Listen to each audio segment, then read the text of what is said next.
today we're doing another calculation on total surface area again, but our focus is going to be on cones and pyramids.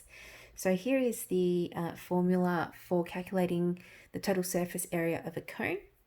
And for other solids such as pyramids or even triangular prisms, what we can do is we can draw out the net, or at least draw out the faces of each, and then calculate the total surface area by adding the sum of the surface area of each of the faces.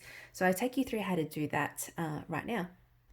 So if you look at this object here, we were to work out the total surface area of this triangular prism. We need to work out the surface area of each of the faces. So there's 5 faces, and then we can add them all together. So a similar way, or an easier way that you can do this, would be to draw out the net of the solid. So you basically break the solid apart so you can see each of the face of the object, and therefore you can then use the you calculate the surface areas of each of the faces and then add them together.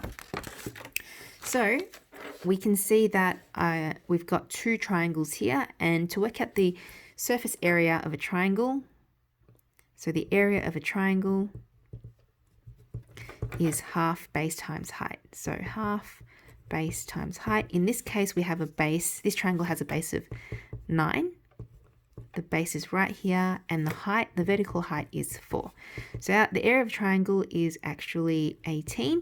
Now, but we have 2 triangles here, so we're going to multiply this by 2, and so we get 36. This is for 2 triangles. So we've basically covered this triangle and this triangle so far. I'm just circling it so I remember to add this to my final answer. Now we've got another piece here. This is a rectangle, and I know that this rectangle is 7.2 by 8.1. 8.1 being the same one as there. So this area is going to be 8.1 multiplied by 7.2, and that's going to give us 8.1 times 7.2, 58.32. So I know I have to add this to my final answer, and over here I've got 9 by 8.1. So 9 times 8.1 is going to be 72.9, and finally we've got 4.5 by 8.1. So 4.5 times 8.1 is going to be 36.45, and all I do now is add up my 5 faces, so 1, 2, 3, and that counts for 2 faces, and I would have this total surface area of my my triangular prism.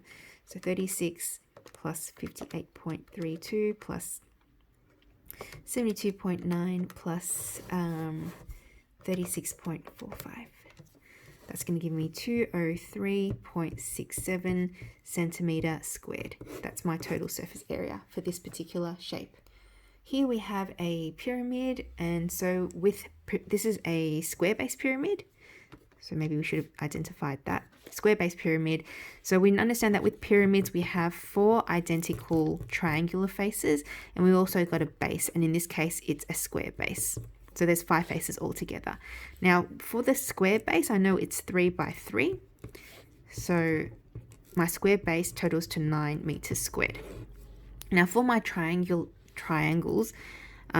faces, I've got 3 by, well, the height is 5 meters. So if we apply the area of a triangle as half base times height, and I have 4 of them, then I'll have half times 3 times 5 times 4 of them. That's going to give me 30 meters squared, and my total surface area in this case would be 39 meters squared. Easy as that. Then finally, let's do a cone. So the total surface area of a cone, as we saw before, the formula for that is pi r squared plus pi rs, where s represents the slant height. So we've got a cone. The cone's radius is 3, and it's got a slant height. So when we're talking about slant height, it's this height that's actually slanting, not the vertical height. So this is different to this. Okay, this is vertical height and this would be the slanting height. So the slant height is 12 and we need that because we need that for the formula that we're going to use to calculate that. So the total surface area would be pi times 3 squared plus pi times the radius, which is 3, times the slant height, which is 12. And I can just punch that into the calculator. So it's going to be pi times 9 plus pi times 3 times 12. So I have a total surface area of 141.37 centimeters squared. And that's all there is to it.